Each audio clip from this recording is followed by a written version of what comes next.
ẹ̀yin tèmi báwo ni o ṣẹ́ wá lẹ́lẹ́lẹ́lẹ́lẹ́lẹ́lẹ́ ṣẹ́ wá yes èmi ò lè ṣe kí n má wo Bísí Ológe show èmi ò lè ṣe kí n má wo Bísí Ológe show ó ti gbádùn jù o Bísí Ológe show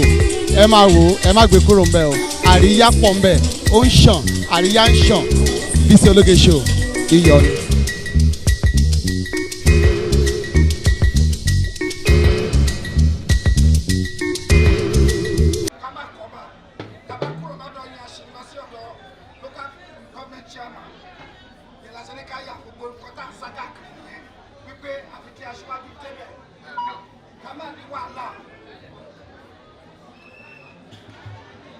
ẹni tí ó gbé ẹgbẹ́ ìkalẹ̀ òun ni ọmọ yín Alhaji Musiliu Àyìndé Akínsànyà tí gbogbo èèyàn ń pè ní MC Olúọmọ òun ló gbé kalẹ̀ gbogbo àwa òṣèré pátápátá làwọn àdìsá láti dúró tì fún odidi oṣù méjì ààbọ̀ a ò ní lọ́míṣẹ́ gbogbo ẹ̀kọ́ ti gba owó iṣẹ́ ó ti kọ́ dá padà wípé àfi kí orí bẹ́ẹ̀ gbogbo wa pátápátá bẹ̀ ṣe ń wò wáyé bísí actors and actresses ni wá ta àjẹ sọ pé àfi táìmù wá sílẹ̀ sẹ́ kò ṣẹlẹ̀ rí lótìtọ́ la máa ń jáde la máa ń dúró ti àwọn olóṣèlú ṣùgbọ́n tí ọ̀tẹ̀ yìí kò ṣẹlẹ̀ rí so nípa bẹ́ẹ̀ àdúrà látẹnu àgbà òun la fẹ́kẹ̀ fún wa Ògbóni tó dúró yìí Irúnmalẹ̀ tó dúró yìí Òòṣà tó dúró yìí Fọwádìí Òkì láti day one tí wọ́n ti ṣe àgbékalẹ̀ ẹgbẹ́ yìí ló ti dúró tì wá ló nígbà ò ní ṣubú àwọn náà ò dẹ̀ ní ṣubú lágbára náà so nípa abẹ́ gbogbo bá ṣe ń tò dáńtọ́ bó ṣe ń lọ Fọwádìí Òkì ò fi wá sílẹ̀ ọ̀gbẹ́ yìí ó dẹ̀ ń tọ́ wa sọ́nà àwọn náà dẹ̀ ń gbọ́ Ọ̀pẹ́lúwà bàbá Onídùú of Lagos ọlọ́run ajẹ́kẹ̀pẹ́ lóye wọn gbọ́dọ̀ yọwọ́ pẹ̀lú àkúrò lẹ́kọ̀ọ́ nǹkan tẹ́lẹ̀ Irúnmọlẹ̀ ńlá nìyẹn. so nípa bẹ́ẹ̀ ẹ ní kọjọ́ lọ́jọ́ lọ eré tàwọn ọmọ yín sàkiri lórí ìpolongo ọ̀rọ̀ Aṣíwájú àti Sanwó àwọn ọmọdé yìí ó ń bá torí ẹ̀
Thanks for watching this video. Please don't forget to click on subscribe button. Kindly comment and share. We drop new videos daily. Thank you. God bless you.